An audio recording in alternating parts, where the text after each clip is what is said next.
Tudo. Ora, agora que horas são? Hora da consulta semanal com os doutores. Acredita-se que as fobias são provocadas por vários fatores, todos combinados, entre eles a genética, a hereditariedade, a experiência de vida. Esta tarde, os doutores vão falar disso mesmo, de fobias.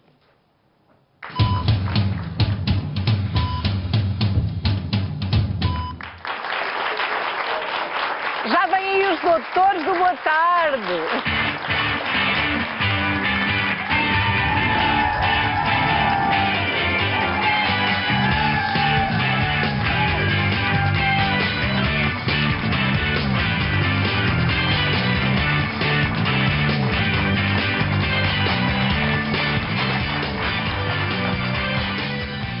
Ora, hoje o nosso painel de especialistas é composto pela médica dermatologista Alexandra Osório,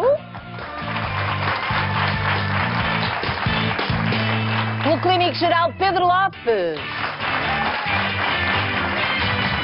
pela médica ginecologista Bárbara Betancourt e pelo médico pediatra Sérgio Pinto.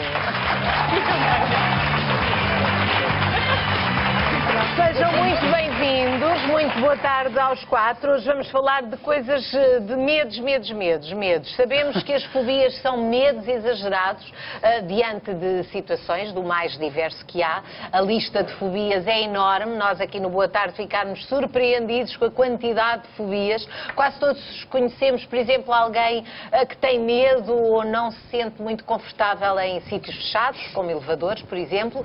E esse é exatamente o caso da Ana Paula Serrão, que nos vê, que acompanha as nossas emissões a partir do Funchal. Boa tarde, Ana Paula. Sei que está em direto agora connosco, ao telefone. Sei que sofre de claustrofobia, é isso? Sim. Boa tarde. Eu tenho a agradecer a oportunidade que me deram. Eu sofro de fobias, ataques de pânico, há cerca de 10 anos. Isto tudo começou quando eu fiquei presa no elevador. E nesse mesmo dia assaltaram o carro do meu filho. Agora não consigo entrar em espaços fechados, como centros comerciais, elevadores, nem conduzir o meu carro. Nem o seu próprio carro, Ana Paula? Nem o meu próprio carro. E transportes, consegue andar em algum lado, num autocarro, por exemplo? Quando vou no autocarro, Dona Conceição, tenho de estar acompanhada, porque não consigo estar sozinha.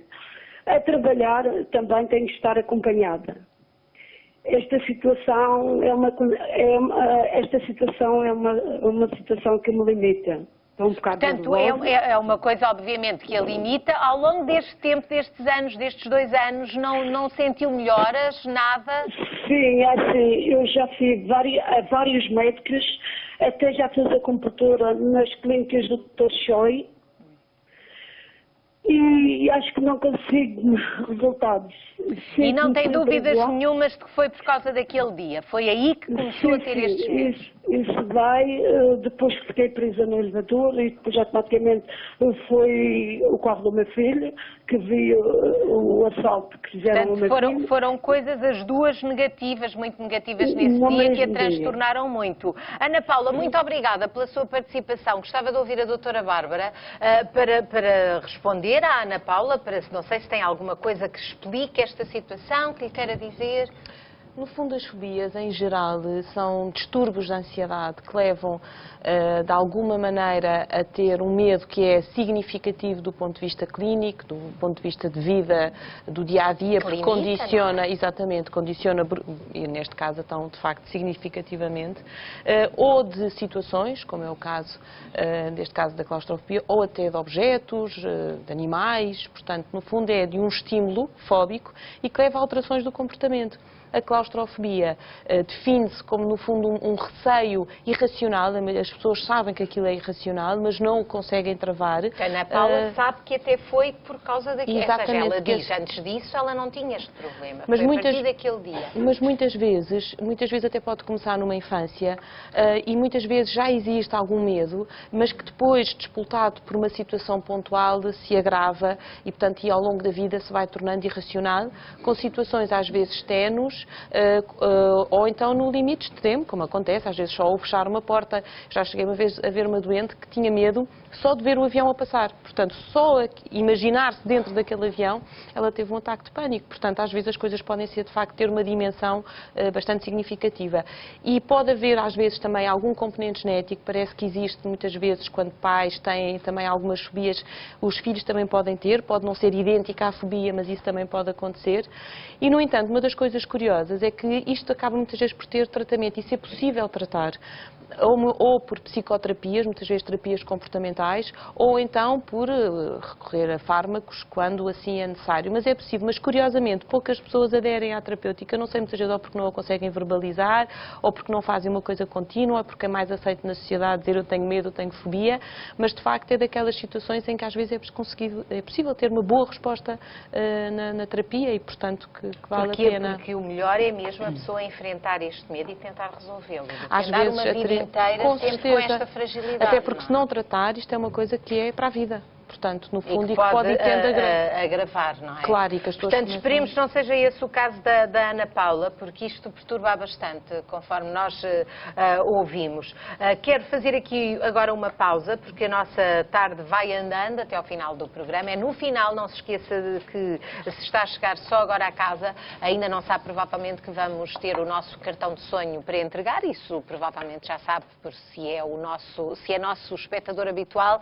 Não sabe, talvez, é o valor que está hoje em causa. Ora, hoje temos os 1000 euros garantidos para a chamada selecionada, como é frequente e acontece muitas vezes, e temos ainda o jackpot. O jackpot tem estado a aumentar, atingimos hoje a quantia de 26.500 euros. Eu gostava muito que entregássemos tudo hoje no final do programa. Vamos lá ver o que é que acontece. Faça as suas contas, marque as vezes que entender, o 760 20 60 20. Não há limite máximo do número de chamadas, faça as que entender, já sabe, de cada vez que marca o número, fica lá o seu número registado e, portanto, se o seu número não estiver lá, não há maneira nenhuma de lhe sair o cartão de sonho. Muito boa sorte, já torno a fazer este lembrete, porque sei que ao longo da tarde nem todos os espectadores estão connosco e têm possibilidade de estar connosco desde o início do programa, portanto, eu vou dando aqui estes recadinhos. Boa sorte.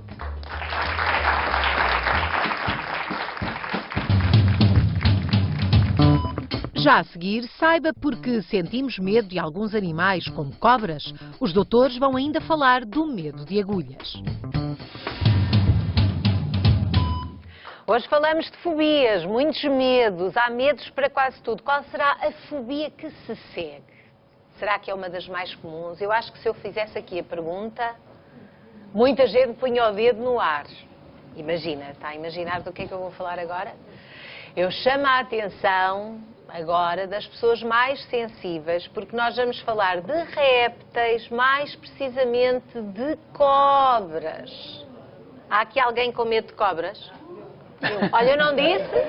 Olha, tantos dedos no ar, até a doutora Alexandra. A doutora Alexandra é a única que tem medo de cobras aqui. Eu também não aprecio, eu devo dizer... Fobia não tenho, pois, mas medo... Medo, é que há uma distinção, não é? Ora, como é que se chama esta fobia? Vamos ver. O que é ofidiofobia? Não faço a mínima ideia, confesso. Ofidiofobia. Ofidiofobia. Ofidiofobia. Eu não faço ideia. Também não. É medo de qualquer coisa, mas já explicar Exatamente. o quê. É ter medo de cobras, tem? Esses têm. Tenho. Tenho. Quem é que não tem? Quer dizer, nunca estive perto de nenhuma, mas acho que sim, que se estivesse perto de alguma teria. Acho um bicho bonito, mas... arrepia-me. O que é que eu sinto? Medo. Sei lá, de ter medo dela de me morderem, se forem venenosas, então. Em geral não gosto de répteis. Na televisão não faz diferença, a minha mulher faz. Eu nem pode ver, pá. Fica logo, foge da sala. Olhem, eu também tenho que confessar aqui que a nossa editora de Regi também foge de cobras, que não dá. Nós hoje até tínhamos a ideia até de trazer uma cobra para o estúdio ou pôr uma fotografia e não pode ser, porque ela estando a trabalhar não é compatível. Doutora Alexandra, uma coisa é medo de cobras, outra coisa é muito medo, é uma fobia, não é? Sim, um medo irracional. Há pessoas que têm medo irracional das cobras. De facto, a ofidiofobia é o nome. Quem tem medo, quem tem fobias de répteis. ou tem medo de répteis, tem um outro nome, é herpetofobia. Herpetofobia? Sim. Também Um bocado- tenho um bocadinho. Não sei se é fobia, mas tenho herpetomedo. Isso tenho, de certeza. Fobia é Pronto, há pessoas que têm realmente um medo irracional das cobras, não só de tocar nelas ou de as ter por perto, mas só o facto de ver uma fotografia já ficam com uma vontade de fugir e não Que era o podem caso ver. da mulher também, daquele senhor, Daquele que ele senhor. diz que não pode, sequer a Exato. senhora não vê. No fundo, isto é das fobias mais frequentes dos répteis é a fobia das cobras. Não sei se será por causa dos desenhos animados que mostram muitas vezes as cobras a engolirem os homens ou comer, mas de facto as cobras comem ratos, é bom. O Pequeno Príncipe também, a cobra comia um elefante. Não sei se é por causa dessas imagens elucidativas, essa deglutição. Ou por causa do veneno, mas de facto 1/3 da população está estudada que tem medo de cobras. Portanto, E é mesmo das fobias mais comuns, das não é? fobias mais comuns. Dizem e apontam que determinados estudos que fizeram que de facto isso pode ter permitido a sobrevivência e as pessoas detectam portanto, o perigo à distância e permite a sobrevivência. Porque evitar- as cobras, na natureza, são uma ameaça, não é? São uma ameaça. Portanto, é natural Morte. que o ser humano tenha desenvolvido esse sinal de alertas, Exatamente. calma que isto é perigo, não é? Exatamente. Portanto, isso fica nos genes, fica Exatamente. lá nas nossas origens, Não não os é? riscos de viver aqui nesta terra. Mas tem um lado positivo. Hoje, ultimamente, o facto de sabermos um bocadinho da fisiologia das cobras e dos testes acerca da constituição dos venenos, hoje em dia há tratamentos e procedimentos que usam a base química do veneno da cobra. Portanto, até são amigas. E são não amigas, é? têm um lado positivo. Portanto, tem o lado positivo, é bom olharmos para isso. Mas, de facto, há fobias que limitam muito mais do que outras, não é? Porque o medo de cobras a pessoa pode ter, mas assim na cidade, nas vilas, enfim, nas aldeias é mais arriscado, mas é difícil que nos apareça aqui uma cobra no estúdio, não é? Quer dizer, só se mandarmos vir. Portanto, há situações que, ainda agora ouvimos a Ana Paula, que tem medo de uma coisa que é o nosso dia-a-dia, que é entrar num elevador, entrar num carro. Exato. Este medo das cobras é muito comum, mas podemos conviver melhor com ele, não é?